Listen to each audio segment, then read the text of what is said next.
우리가 이제 지난주에 말씀을 나눈 것처럼 이제 바울은 버가에서 자신이 이제 풍토병에 걸린 상태에서도 그 힘든 몸을 이끌고 비시디아 안디옥에 넘어갔습니다.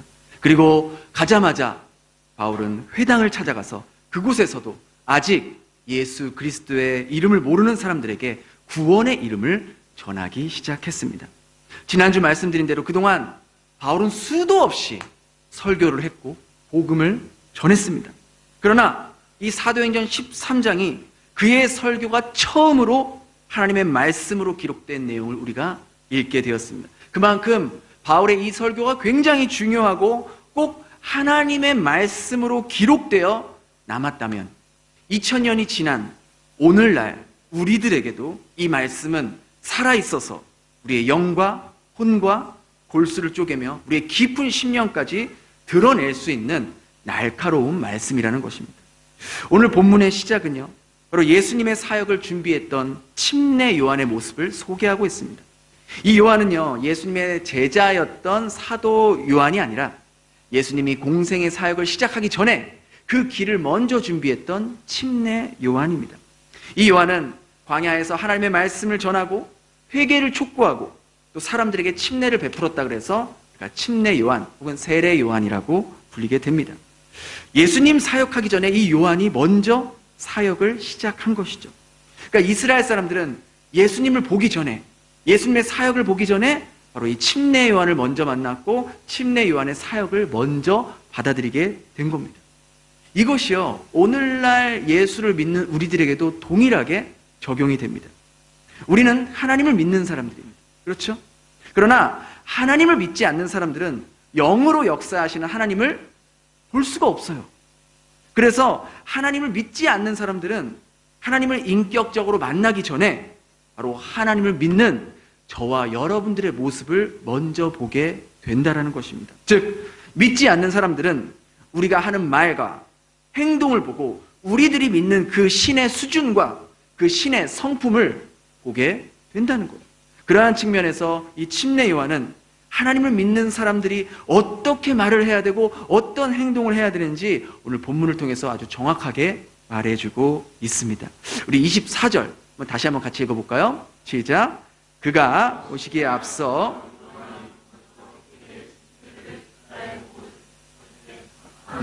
잘 보시면 요한은요, 이 회개와 침례라는 단어를 함께 사용했습니다. 회개의 침례라고 합니다. 사실요, 이 회개와 이 침례는요, 뗄래야 뗄 수 없는 아주 불가분의 관계입니다. 여러분은 회개가 뭐라고 생각하세요? 회개. 우리 아까 대표 기도하시는 분도 그렇게 기도하셨고, 기도하실 때 하나님 이런 잘못을 저희가 한 주 동안 세상 속에서 말씀대로 살지 못했습니다. 회개합니다. 이렇게 기도하시잖아요. 그죠? 그럼 회개가 뭘까? 많은 사람들이요, 회개를 자신의 잘못을 뉘우치는 것을 회개라고 생각합니다. 하지만 그것은 성경이 말하는 진정한 회개가 아닙니다. 회개라는 단어를요, 한자로 풀어보면 이렇게 되어 있어요. 뉘우칠 회에 고칠 개입니다. 뉘치에 고칠 개. 즉, 자신의 잘못을 깊이 뉘우치고 잘못된 모습을 고치는 것을 회개라고 말합니다. 근데 많은 사람들은 회개를 하지 않고 회만 합니다. 여러분들은 회만 많이 하세요. 저도 그렇고. 그죠? 개는 안 해요. 회만 합니다. 자신의 잘못을 깨닫고 뉘우칠 줄은 알아요. 근데 그 잘못된 모습을 고치진 않는다는 거죠. 우리가 왜 동일한 죄를 계속해서 반복해서 짓는 줄 아세요? 자신의 잘못은 깨닫기는 해도 그것을 고치려 하지 않기 때문이에요.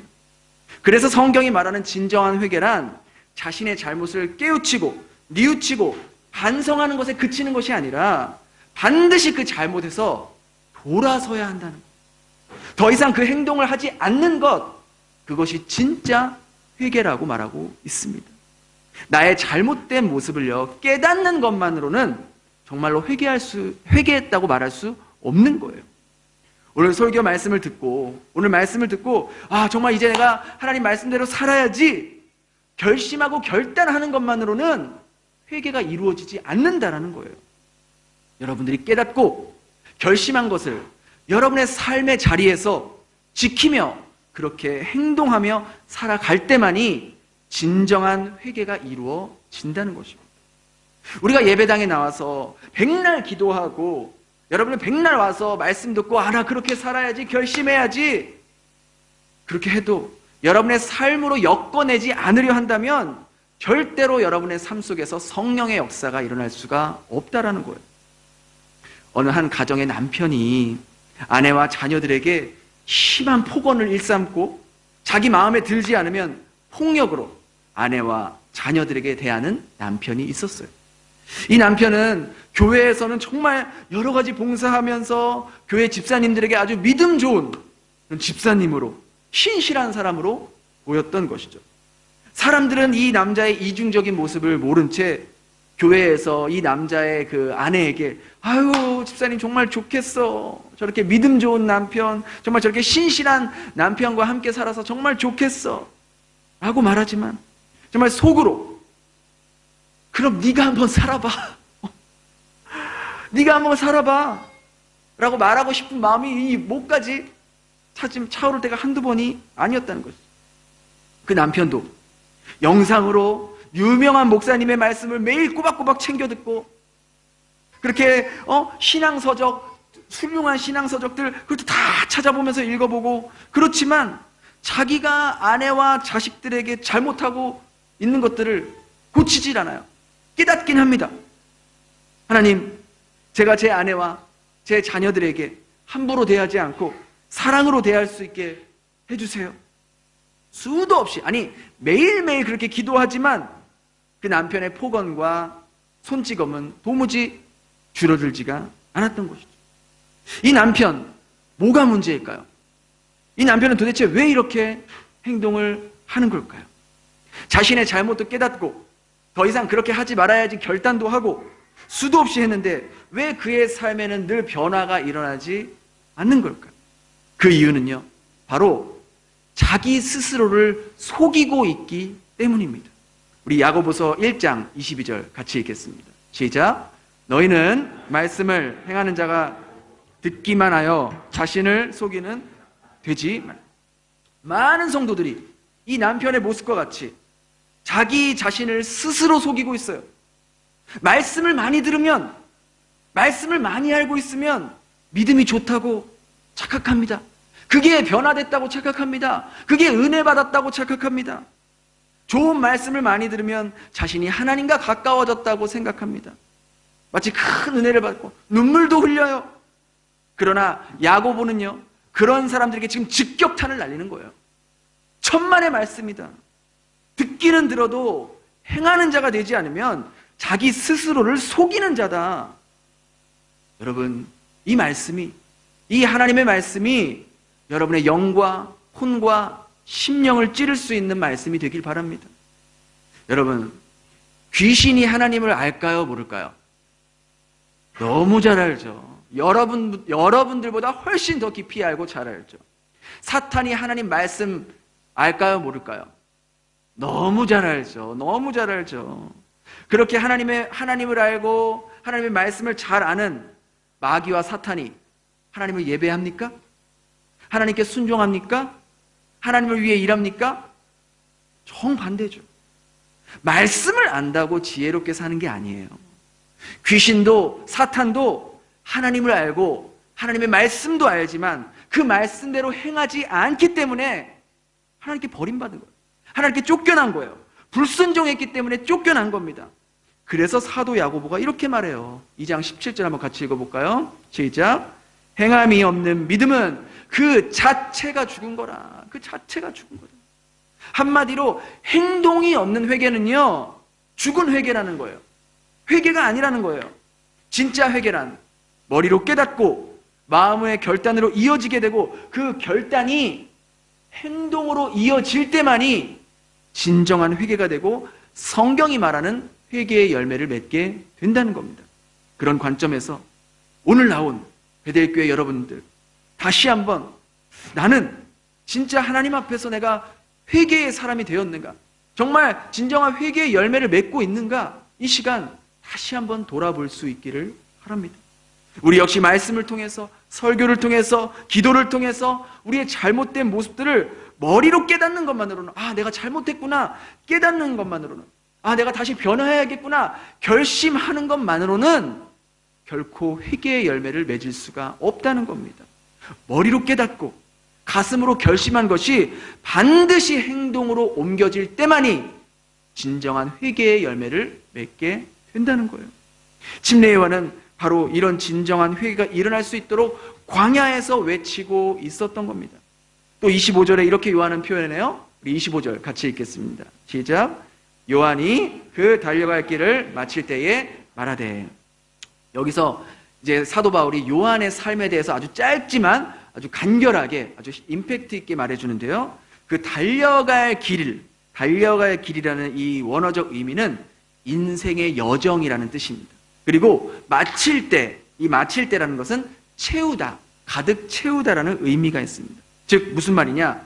각자의 인생의 여정은 자기의 삶으로 채우는 겁니다. 그렇죠? 여러분의 삶의 여정은 여러분의 삶의 모습으로 채우는 거예요. 내 인생 여정을 다른 사람이 채워줄 수 없어요. 내 배우자가 내 인생을 채워줄 수 없어요. 내 부모님이 내 인생을 채워줄 수가 없어요. 내 인생은 스스로 채워나가야 되는 거예요. 모든 사람이 자신의 인생이라는 그 병 안에 자신의 삶의 모습을 마치 이렇게 채워나가는 겁니다. 그래서 인생이요, 철저하게 자기 책임이에요. 자기 인생이라는 병 안에 무엇을 담느냐는 온전히 자기 선택에 달려있기 때문이라는 것이죠. 자기 인생을 놓고 남을 탓할 수가 없어요. 어떻게 들릴지 모르겠지만요, 지금 현재 여러분의 모습, 지금의 모습은, 지금의 상태는 여러분이 그동안 수도 없이 과거에 여러분이 선택하고 스스로 채워놓은 그 결과입니다. 그렇죠? 여러분의 과거에 어떤 선택을 했고 어떤 모습으로 살았는지가 여러분의 지금의 모습이라는 거예요. 즉 나의 현재의 모습은 내 과거의 선택들이 쌓여져서 지금 내 모습이 된 겁니다. 그리고 여러분의 미래 역시, 앞날 역시 여러분의 현재 어떤 것들을 선택하고 어떤 모습으로 삶을 채우느냐, 그거에 따라서 여러분의 앞으로의 모습이 달라지게 되는 거예요. 그럼 오늘 본문은 요한은 자신의 인생의 여정을 무엇으로 채워갔는지 우리가 한번 살펴보려고 해요. 우리 25절 다시 한번 읽겠습니다. 시작. 요한이 그 달려갈 길을 마칠 때에 나는 그리스도가 아니라 풀기도 감당하지 못하리라. 너희는 나를 누구라 생각하느냐? 나는 그리스도가 아니다. 이 쓰여진 이 문장은요, 이 신약성경 이제 원문에는, 우리 한국어에는 너희는 나를 누구라 생각하느냐 했을 때 나는 그리스도가 아니라 이렇게 써 있지만, 이 헬라어 원문에는 나는 그리스도가 아니라가 아니라 나는 아니다. 그러니까 그리스도라는 말이 없습니다. 그러니까 원래 헬라어에는 이 동사만 봐도 주어가 누구인지를 알 수 있는 형태로 나누어지게 되어 있습니다. 그래서 동사만 봐도 주어가 꼭 없어도 알 수가 있어요. 근데 이 문장에는 주어가 있습니다. 나는 아니다. 나는 아니다. 동사를 보면서도 주어를 알 수 있는데도 불구하고 굳이 동사를 썼다는 것은 자기 자신을 강조하는 겁니다. 그 문장을 강조할 때 주어와 동사를 함께 씁니다. 나는 아니다 말하는 것은 나는 정말 아니다라는 것을 말하고 싶은 요한의 마음이 담겨져 있는 겁니다. 나는 아니다라는 것은요, 나는 아니다와 나는 정말로 아니다는 딱 들을 때도 다르잖아요. 느낌이 훨씬 더 정말로 아니다가 더 크게 느껴지는 겁니다.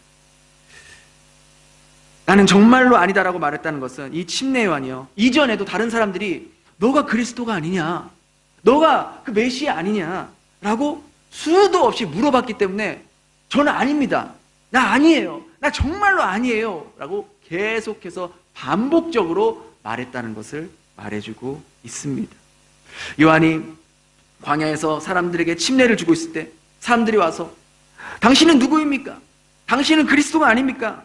물어봤을 때 나는 정말로 아닙니다 그런데 왜 이 요한은 계속해서 반복적으로 제가 아닙니다라고 이야기를 해야만 했을까요?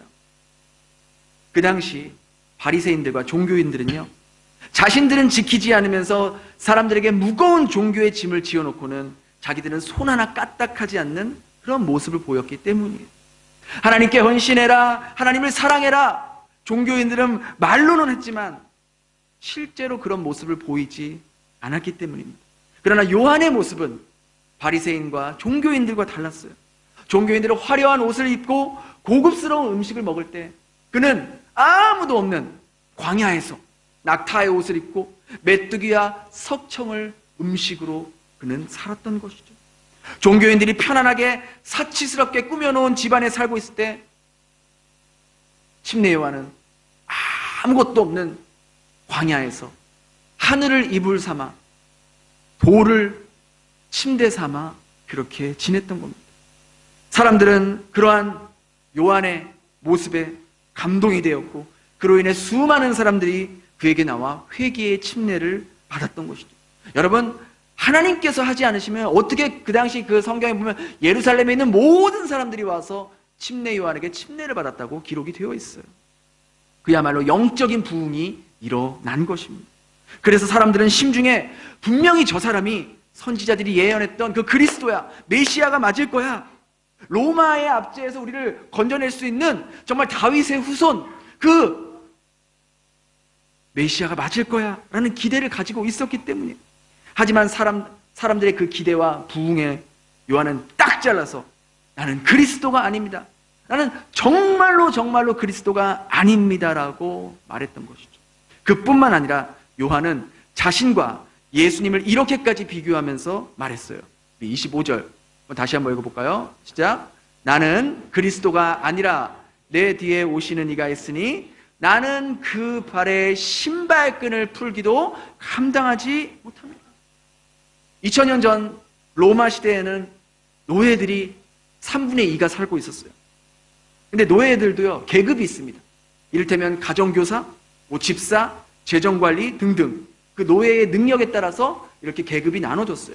그런데 그 노예들 중에서 가장 하층 계급, 가장 밑에 있는 노예가 하는 행동이 바로 주인이 들어올 때 이제 신발을 벗겨주고 주인이 나갈 때 신발끈을 풀어주는 가장 밑바닥에 있는 노예가 하는 게 바로 주인의 신발을 벗겨주고 발을 닦아주는 그러한 노예였어요. 근데 지금 요한은 자신은 그 그리스도의 신발끈조차 매기가 감당할 수 없다. 나는 그 낮은 가장 하층 계급이 하는 그 노예가 하는 일도 감당할 수 없는, 그만큼 그리스도와 나는 정말 여러분 요즘 애들 말로 어나더 클래스, 레벨이 다른 그런 분이시다라고 당시의 관습을 통해서 말해주고 있는 겁니다. 요한은 알았어요. 예수님은 나와는 비교할 수 없는 존재라는 것을, 나는 한낱 피조물에 불과하고 낮고 낮은 존재라는 것을, 비교 자체가 불가하다는 것을 요한은 너무나도 잘 알고 있었다는 것입니다. 사람들이 찾아와 당신이 그리스도가 맞지 않습니까?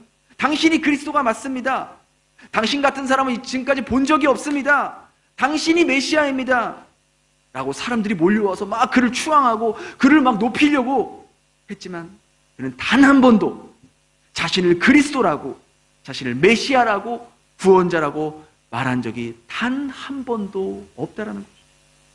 요한은 철저하게 자기 자신을 낮추고 오직 예수님의 사역을 위해서 이스라엘 백성들이 오직 예수님만 바라보고 믿고 살아갈 수 있도록 자기 자신을 죽이며 살아갔던 것입니다.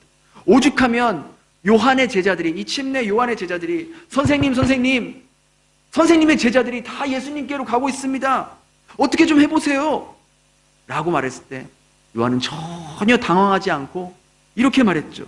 우리 요한복음 3장 30절 같이 읽겠습니다. 시작. 그는 흥해야겠고 나는 쇠하야 합니다. 그는 예수님을 말하는 거잖아요. 예수님이 더 돋보여야 됩니다. 예수님이 더 높아져야 됩니다. 나는 아무렇게도 상관없다. 예수님이 높아질 수만 있다면 나는 버림받든지 내 제자가 다 떠나든지 상관없어. 예수님만 드러나면 나는 괜찮아. 이렇게 요한은 철저하게 자기 자신은 가리고 오직 예수님만 드러나는 삶을 살았던 것이죠. 아까도 말씀드린 대로 인생이란 자신의 인생 여정을 자신의 삶으로 채우는 것이라고 말씀드렸어요. 침례 요한은 자신의 인생을 철저하게 자기 자신은 가리고 오직 예수 그리스도만 채워가는 삶을 살아갔던 사람입니다. 바로 이것이 진정한 회개한 사람의 모습이고 진정으로 침례를 받은 사람의 모습이라는 것이죠. 바꿔 말하면 자기 삶에서 자기 자신을 드러내는 그런 삶을 사는 것은 자기의 인생을 스스로 갉아먹는 인생이 된다는 겁니다.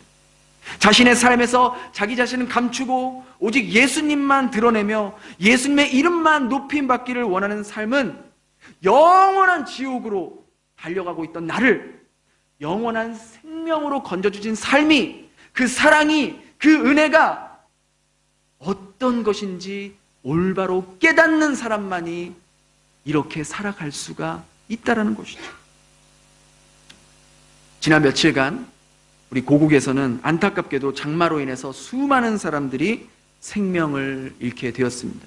여러분도 뭐 뉴스로 많이 보셨겠지만 그 오송 지하차도에서 버스가 잠겨서 수많은 사람들이 정말 생명을 잃게 됐어요.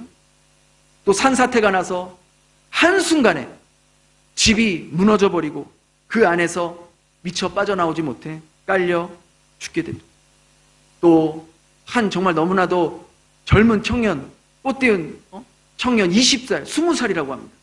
이 청년이 대민 지원을 나갔다가 안타깝게 급류에 휩쓸려서 그 자리에서 사망하게 되었습니다. 이들의 삶의 끝이 이렇게 끝날 줄 그들이 알았겠습니까? 오송 지하차도에 그렇게 물이 잠길 때에 그렇게 될 줄 알았다면 그 길로 지나갔겠습니까? 그날 새벽에 갑자기 도적과 같이 그렇게 산사태가 밀려 내려올 줄 그들이 알았겠습니까?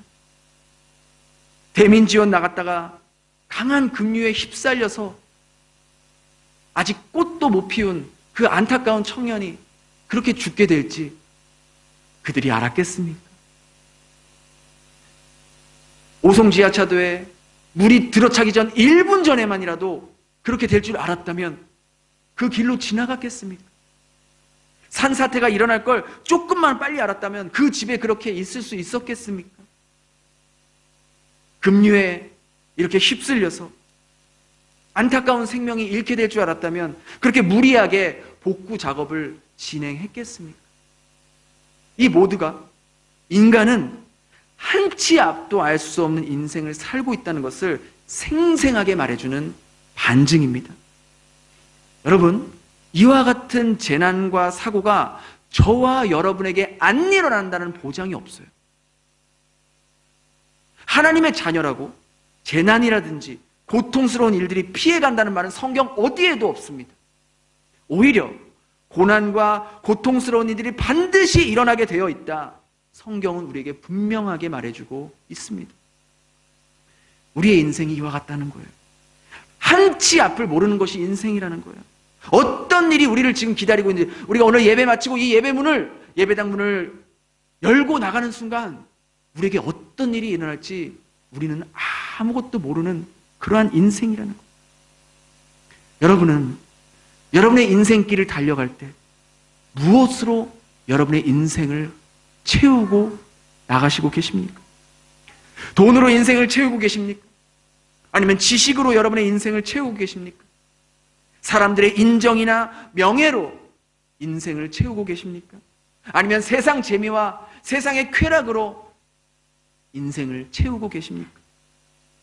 만일 여러분의 삶의 유통기한이 내일까지라면 여러분은 오늘 여러분의 인생의 병에 무엇을 담길 원하십니까? 우리의 삶의 기한이 내일까지가 아니라는 보장이 어디 있냐고요. 여러분 알 수 있어요? 그 사람들은 자기의 삶이, 이 사람들이 오늘까지라는 것을 그들이 알아서 이렇게 죽은 겁니까? 우리 삶도 마찬가지예요. 우리 인생이라는 게 그런 거라고요. 오늘 하루를 살더라도 만일 우리의 삶의 기한이 오늘까지라면 여러분, 오늘 우리의 삶을, 나의 삶의 마지막을 무엇으로 채워 나가시겠습니까?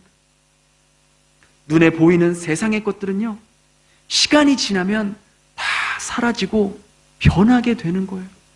아무리 내가 지키고 안 뺏기려고 움켜쥐고 있어도 하나님이 가져가시면요, 한순간에 날아가는 게 우리 인생이에요. 돈도 그렇고요, 건강도 그래요. 여러분 경험하셨잖아요. 제가 얼마 전에 저희 교회 성도님에게 소식을 들었는데, 베트남에서 크게 돈놀이를 하고 이렇게 사채를 하면서 한국 사람들 대상으로 이렇게 사채 돈 빌려주고 높은 이자를 받는 그런 사람이 이렇게 죽었다는 소식을 들었어요. 저기 12군에 사는 사람인데, 그 사람은 베트남에서 30년 정도 살면서 그렇게 다른 사람들에게 돈 빌려주고 높은 이자를 받으며 살았는데요, 다른 사람에게 빌려준 그 돈의 액수만 자그마치 30억 동이 된다고 합니다. 한국 돈 한 1억 5천만 원이에요. 그런데 그 빌려준 돈 한 푼도 못 받고 이 세상을 떠났어요. 자신이 빌려준 돈이 결국 받지도 못하게 될 거라는 거 알고 빌려줬겠습니까? 자신의 인생의 마지막이 그렇게 늦은 밤 도적같이 임하게 될 줄 그가 알았겠습니까? 그 사람은 자신의 인생의 여정을 무엇으로 채운 겁니까? 세상에 사라질 물질과 돈에 대한 욕심, 탐욕으로 자신의 인생의 여정을 채워나가다 결국 하나님께 부르실 때에 다 내려놔야 돼요. 뺏기지 않으려고 아무리 움켜쥐고 있어도 하나님이 부르시면 여러분 뭐 지킬 수 있어요? 가져갈 수 있어요? 다 내려놓고 하나님 앞에 서야 합니다. 아무것도 가져갈 수 없어요. 아니, 돈만 날리면 다행이에요. 돈만. 그런데 그 영혼이 하나님을 모르는 영혼이었다면 그 영혼은 지옥불 가운데 죽고 싶어도 죽지도 못하는 고통 속에서 영원히 살아야 하는데, 그게 가장 끔찍한 거죠. 여러분 이 땅에 태어나셨을 때 무엇을 가지고 이 땅에 태어나셨습니까? 뭐 가지고 오셨어요? 여러분 태어나실 때? 한 1억 손에 쥐고 응애 그렇게 태어나셨습니까? 아니면 집 한 채 가지고 응애 하고 태어나셨어요? 여러분이 이 땅에 태어나셨을 때는 아무것도 가지고 오지 않고 오셨습니다. 빈손, 실오라기 하나 걸치지 않은 상태에 이 땅에 오셨어요. 그래서 여러분이 이 땅을 떠날 때에도 그 어떤 것도 가져갈 수 없는 게 인생의 이치입니다. 그게 성경이 말하는 인간의 삶이에요. 이 땅에 태어났을 때 빈손으로 왔기 때문에 이 땅에 내 거라는 건 아무것도 없는 거예요. 모두가 다 하나님의 것이라는 것. 단지 우리는 이 인생이라는 몇십 년 동안 살면서 하나님의 것을 잠시 잠깐 빌려 쓰는 겁니다. 여러분 잘 아셔야 돼요. 우리는 내 걸 쓰는 게 아닙니다. 내 게 어디 있습니까? 내가 빈손으로 왔는데 다 하나님의 것을 잠시 잠깐 빌려 쓰는 거예요. 그리고 우리가 하나님 앞에 서게 될 때 그 빌려 쓴 거에 대해서 하나님은요, 청산하십니다. 계산하십니다. 너 내가 빌려준 시간, 내가 빌려준 물질, 빌려준 건강, 빌려준 재능, 어디에, 어떻게, 무엇에 쓰고 왔니? 하나님은 다 계산하시고 청산하실 겁니다. 그리고 하나님은 우리에게 빌려주신 것들을 하나님의 목적대로 잘 사용했는지 보고 계시고, 우리의 남은 삶, 남은 인생 여정, 여러분의 달려갈 길을 무엇으로 채우시겠습니까? 사도 바울은 알았어요. 다메섹에서 예수님을 만나고 자신의 인생 여정, 앞으로의 남은 삶을, 달려갈 길을 어디에다 맞춰야 되고 무엇으로 채워나가야 할지 그는 분명하게 알았던 것이죠. 그래서 그가 이렇게 고백하잖아요. 우리 사도행전 20장 24절 같이 읽겠습니다. 시작. 내가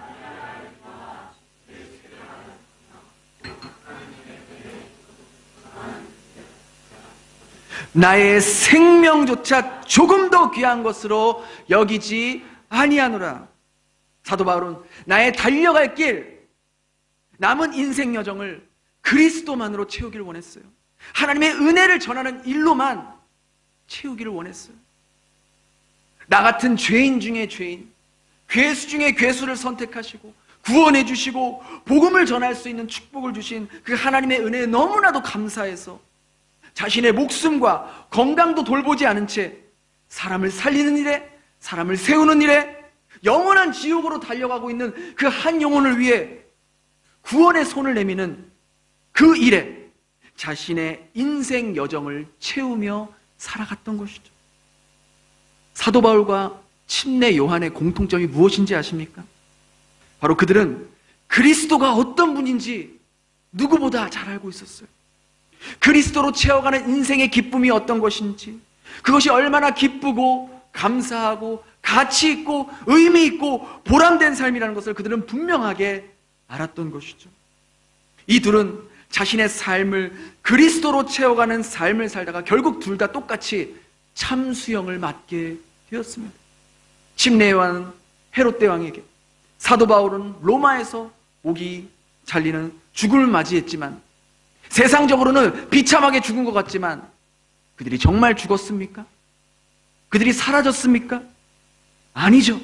하나님은 그들의 삶을, 그들의 인생 여정을 성경이라는 살아있고 변하지 않는 하나님 말씀 안에 기록해 두셔서 2000년이 지난 오늘날까지도 여전히 우리 안에서 사도 바울과 침례 요한은 살아있고 운동력이 있고 변하지 않는 하나님의 말씀이 되어 수많은 사람들에게 도전을 주고 그리스도로 채워가는 삶이 어떤 삶인지를 우리들에게 생생하게 보여주고 있다는 것이죠. 그러면 이제 앞으로 남은 우리의 삶을 어떤 모습으로 채워갈지는 여러분 각자 스스로가 분명하게 알게 될 것입니다. 어떤 방향으로 목적을 설정하고 우리의 인생길을 달려가야 할지 확실하게 알게 되었습니다. 여러분, 제가 서두에 말씀드린 대로 오늘 말씀을 듣고 깨닫는다고 변하는 게 아닙니다. 여러분이 이 시간 기도하면서 하나님 그렇게 살겠습니다, 예수님으로 채워가면서 살겠습니다 결심한다고 변하는 게 아닙니다. 여러분의 깨달음과 하나님 앞에서의 결심한 것을 여러분이 행동으로 옮길 때만이 진정한 회개가 일어나고 그러한 삶을 통해 생명의 역사가 일어나게 된다는 것이죠. 우리 모두 이제 더 이상 듣기만 하고 행동하지 않는 그런 자기 자신을 스스로 속이는 어리석은 모습에서 벗어나서 성령께서 깨닫게 해주시고 결단하게 하신 것을 지키고 실행하고 그렇게 말씀대로 살아가려는 여러분의 모습, 그런 모습으로 여러분의 인생을 채워가시길 바랍니다. 그런 삶이 때로는 너무 어려워서 다시 옛날 습관처럼 쉬운 것을 선택하고 싶고 죄의 유혹을 선택하고 싶지만 나는 내 인생을 무엇으로 채워가야 할지를 생각해 보면서 여러분의 남은 삶을 그리스도로, 그리스도의 향기로, 그리스도의 모습으로, 그리스도의 말씀으로 채워나갈 수 있길 바랍니다. 그러할 때 여러분 안에 계신 성령 하나님은 여러분의 삶을 통해서 반드시 역사하게 되실 것입니다. 여러분, 우리의 삶이 언제 어디서 밤중에 도적같이 임하게 될지 아무도 모르기 때문에 오늘 하루를 살더라도 하나님 앞에서 부끄럽지 않은 삶, 하나님께서 오늘 나를 데려가셔도 잘했다, 고맙다, 내 말씀대로 지켜주며 살아서 너무 고맙다, 그런 말을 들을 수 있는 그러한 우리의 삶이 되길 바랍니다. 이번 한 주도 그런 마음으로 살아간다면 하나님은 저와 여러분의 삶을 이 시대의 침례 요한처럼, 사도 바울처럼 많은 사람들을 살리고 세우고 회복시키는 하나님의 영원한 도구의 삶이 될 것입니다. 저와 여러분의 삶이 그런 아름다운 삶이 될 수 있기를 예수님 이름으로 축원합니다. 기도하겠습니다. 하나님 감사합니다. 오늘 말씀을 통해 그동안 저희들이 해왔던 회개는 반쪽짜리 회개, 진정한 회개가 아니었음을 깨닫게 됩니다. 그동안 얼마나 많은 경우 말씀을 듣기만 했지 행동하지 않으려 했던 저희들의 어리석은 모습들을 용서해 주시고 이제 머리로 깨닫고 가슴으로 결단했다면 거기서 그치지 않고 반드시 행동으로 옮길 수 있는 저희들이 되게 하여 주시옵소서. 그렇게 저희들의 인생의 여정을 그리스도만을 채울 수 있게 하여 주시옵소서. 저희들의 인생이 언제 하나님 앞에 서게 될지 모르기에 오늘 하루를 살더라도 하나님 앞에 부끄럼 없이 의미 있게 살아갈 수 있는 저희들이 되게 하여 주시옵소서.